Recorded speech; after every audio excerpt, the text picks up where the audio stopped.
Donald Trump രണ്ടാം വട്ടവും American പ്രസിഡന്റായി അധികാരത്തിലെത്തി. ഒരു ബുദ്ധിമാനായ രാഷ്ട്രീയക്കാരൻ എന്നാണ് ട്രംപിനെ വിശേഷിപ്പിക്കുന്നത്. അതിബുദ്ധിമാനായ ഒരു ബിസിനസ്സുകാരൻ എന്ന വിശേഷണവും ട്രംപിന് യോജിക്കും. അദ്ദേഹത്തിന്റെ സമ്പത്തിന്റെ വലിപ്പവും ഒരു ബിസിനസ് തന്ത്രത്തിന്റെ ഭാഗമാണ്. കോടികളുടെ ആസ്തിയാണ് ട്രംപിനുള്ളത്. പണം വാരിയെറിഞ്ഞാണ് രാജ്യത്തിന്റെ പരമോന്നത പദം ആദ്യം ട്രംപ് പിടിച്ചെടുത്തത്. രണ്ടാം വട്ടവും അധികാരത്തിലെത്തിയ അദ്ദേഹത്തിന്റെ ആസ്തി ഞെട്ടിപ്പിക്കുന്നത്. ഏറ്റവും ഒടുവിലത്തെ കണക്കനുസരിച്ച് ട്രംപിന്റെ ആസ്തി $6.7 ബില്യൺ, അതായത് ഏകദേശം 58,000 കോടി രൂപ. ഫോബ്സ് പട്ടികയിൽ 319 സ്ഥാനത്തും കോടീശ്വരന്മാരുടെ പട്ടികയിൽ 1438 സ്ഥാനത്തും ട്രംപ് എത്തി. ആദ്യ ഭരണകാലത്ത് ട്രംപ് മറ്റ് അമേരിക്കൻ പ്രസിഡന്റുമാരെക്കാളും കൂടുതൽ സമ്പാദിച്ചെന്നും ഫോബ്സ് റിപ്പോർട്ട് ചെയ്യുന്നു.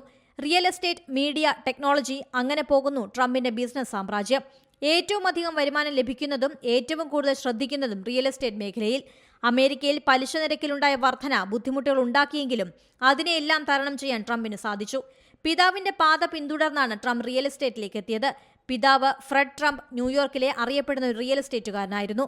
മീഡിയ കമ്പനിയിൽ നിന്നുള്ള വരുമാനവും കുറവല്ല. മീഡിയ കമ്പനിയിലെ 57% ഓഹരികൾ ട്രംപിന്റെ തന്നെ റിവോക്കബിൾ ലിവിംഗ് ട്രസ്റ്റിലേക്ക് മാറ്റി. ഇതോടെ അദ്ദേഹത്തിന്റെ ആസ്തിയിൽ വൻ കുതിപ്പുണ്ടായി. ഗോൾഫ് കോഴ്സുകൾ, മാൻഷനുകൾ, വൈനറി, ട്രംപ് ഫോഴ്സ് 1 എന്ന അപരനാമത്തിൽ അറിയപ്പെടുന്ന ബോയിംഗ് 757 വിമാനം എന്നിവയും ട്രംപിന്റെ ആസ്തി പട്ടികയിലുണ്ട്. 20 ഏക്കറിൽ തലയുയർത്തി നിൽക്കുന്ന മനോഹരമായ മാൻഷൻ ട്രംപിന്റെ ആസ്തിയിലെ പ്രധാനപ്പെട്ടതാണ്. 58 കിടപ്പുമുറികൾ, 33 വിശാലമായ കുളിമുറികൾ, നീന്തൽക്കുളം, ടെന്നീസ് കോർട്ട്, ഗോൾഫ് കോഴ്സ് എന്നിവ ഉൾപ്പെടുന്നു. $10 മില്യൺ നിലവിൽ ഇതിന്റെ വില. ഏറ്റവും പുതിയ വാർത്തകളും വിശേഷങ്ങളും വിരൽ തുമ്പിലറിയാൻ സീ മലയാളം ന്യൂസ് എല്ലാ ഡിജിറ്റൽ പ്ലാറ്റ്ഫോമുകളിലും ലഭ്യം.